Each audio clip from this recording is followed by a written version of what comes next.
Okay, so I'm in the back here. So, I started doing this last month, and some people found it useful. Hopefully, you find this useful as well. I'm just going to go through some of the exercises, hit on some of the cues. Obviously, the coaches will help you during the workouts as well. But if you do have any questions from these videos, please feel free to ask, especially when you come in for your sessions, or reach out to us if you're not in the gym as well here. So let's pull up our templates here so you can see. Obviously, it's a smaller screen, but very similar to previous workouts, the structure-wise. So we're going to go hit on all the different parts here. We have our first half. So this is workout A. We're always going to be working some mobility and core work to get started. We kind of look at this as that little extension of the warm-up, especially with the strength club versus boot camp.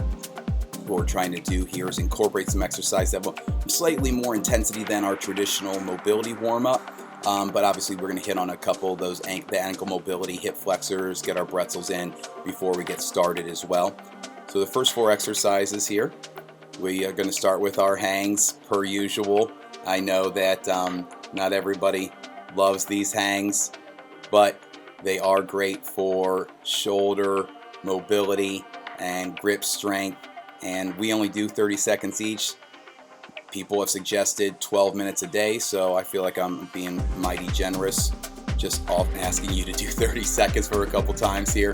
The next one, we're going to pair that up here with our half kneeling halos. You can see Coach T here. We're going to have that ear over the shoulder, hip and knee, squeezing that back glute, driving that front big toe into the floor, taking that kettlebell upside down, just taking it over that shoulder behind your head, nice and low, and then over the other shoulder, and just going back and forth here. Again, you don't have to go real heavy with the kettlebell, just a little bit of weight to get a little bit of a stretch through there. Wall up those abs here as well so we get those glutes firing, and again, really work on getting that full range of motion through those shoulders.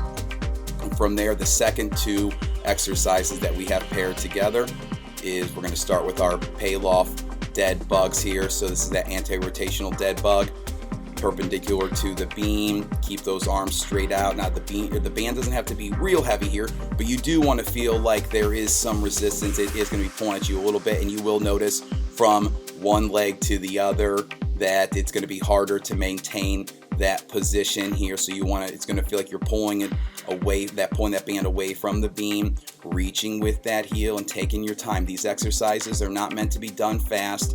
Take your time and really focus on that range of motion and creating that tension in those muscles that we're trying to work. You can see Coach Lynn here really reaching with that heel, getting it just above the floor.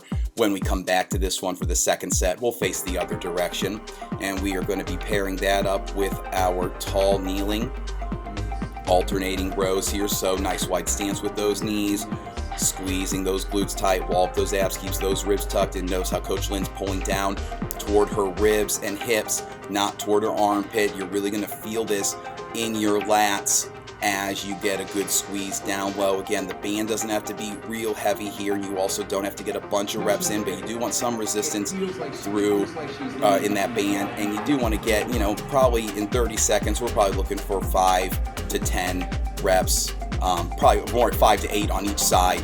But again, focus on those glutes as well, feeling that stretch through those hip flexors. So we'll get 2 sets of these. So we got those first 4 exercises that we're working through to get warmed up. I really love starting this way because for me personally, when there are moments when I'm not really feeling like working out today, I know that if I hit these first few exercises, my energy is going to be up a little bit more, and it makes it easier to get to the next set of exercises. So then from there, we move on to our power prep here. So for this one, we're doing our landmine pivot presses and ball slams. Again, keeping it simple, 2 to 3 sets. Depends on how we're feeling through this, but most of the time we're going to work about 2 sets here. So when it comes to those landmine pivot presses, some of you have done these before. For some of you, this is going to be a new exercise, and we get set up basically with that bar at 6 and 12, and we're facing 9 and 3. You can open up that stance a little bit. Think about, that being at 1 or 2 and 7 or 8 here. pivot through that back foot. Remember, we're starting this by getting that momentum going through that leg, rotating through that hip, squeeze that glute, throw that bar up to the ceiling, and pivot through that back foot here. So we're going to go 5 on each side, and then from there we have our ball slam. So just our traditional ball slam here. Think about power on these. You don't have to rush. We're going to do 5 reps. So I want you to think it's not about doing one set of 5 reps. It's going to be about doing 1 rep 5 times. So each one, really get as high as you can up to those tippy toes. Use all that body weight to slam that ball down, forcing that air out. And then we're going to do 2 to 3 sets. Give yourself 60 to 90 seconds to recover. Back on those landmines again. Make sure that you can add weight to that bar. It doesn't have to be real heavy, but you do, if you feel like, wow, that wasn't feeling very heavy at all, make sure that you add a little bit of weight there so we have some resistance. But again, it's more about the speed and getting all those muscles firing. So you should not struggle with these reps. You want it to feel like crisp reps that you can do with a lot of speed and not be exhausted when you're done with those 2 sets. So then from there, we get a couple sets in. Now we're all warmed up. All those muscles are firing. We're going to move on to our strength sets here. We are going to be working 3 exercise circuit, which of course doesn't mean go through them as quickly as you can. It just means go through all 3, giving yourself time to recover between each set before you start your second and third set of each exercise. And we're going to be working for 5 to 8 reps. Now there is a misprint on here, and I will correct that for you, so I do apologize. But just like we have worked before, like this month in September on the strength training where you're doing 8 to 10 reps, the idea is to, in the first week, find weights that are challenging for 5 reps and then try to work up to 6, 7, or 8 reps with that same weight. So we have our incline alternating bench press, cyclist squats, and sled rope pulls. So we'll bring up our incline bench press here. So this is an alternating bench press. So we're going to go 1 arm at a time. Remember, as you're working one arm, squeezing that shoulder blade, pulling that dumbbell down towards your armpit and next to your chest, not over your shoulder, and then pressing it back up. You want to make sure you're also pressing with that other arm, keeping that tension there, because you'll find that if you are too relaxed with that other arm, it'll be much more challenging to avoid rotating or rolling off that bench, not completely off the bench, but to the side of that bench as you're working that other side. So you want to be reaching for the ceiling with the other arm as one arm's working. So there should be a second between each rep so that you get ready to press with one arm, keep it, maintain that straight arm position as you work the other arm.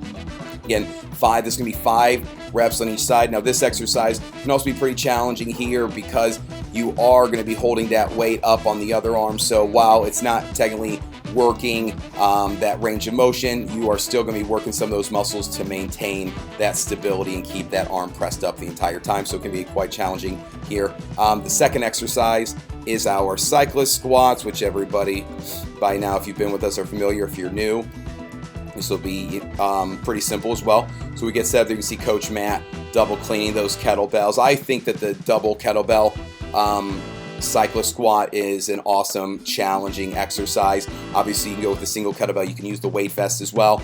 But the goal is to get as low as you can here, pulling that butt down toward those heels. Let those knees track over those toes. So it almost feels like you're pushing them forward as you go down. This is a slightly narrower stance than you're going to do for a traditional squat as well. This one really hits those quad muscles. And we found it's actually a lot easier for people to work this cyclist squat and avoid some of the movement dysfunction that we might see in a traditional squat here. And I like that it can really target those quads and get specific with those muscles. And it does translate well to the other exercises. So again, 5 to 8 reps here. This is one where getting that 5 rep weight, that might be a heavy kettlebell, a big kettlebell. So sometimes using a weight vest combined with the kettlebell or dumbbells, of course. And if you do need help with that, the coach will be happy to assist you getting that weight up into that starting position for you. So again, 5 to 8 reps there. And then the last one here is going to be our sled rope pull. Again, Coach Matt here knows how he's staying nice and low, keeping those knees pushed apart. He's reaching and rotating as he's pulling here. So we get a lot of core work in here as well. As you're remember, as you're pulling, you're going to be pushing that air out, deep breaths in between those reps.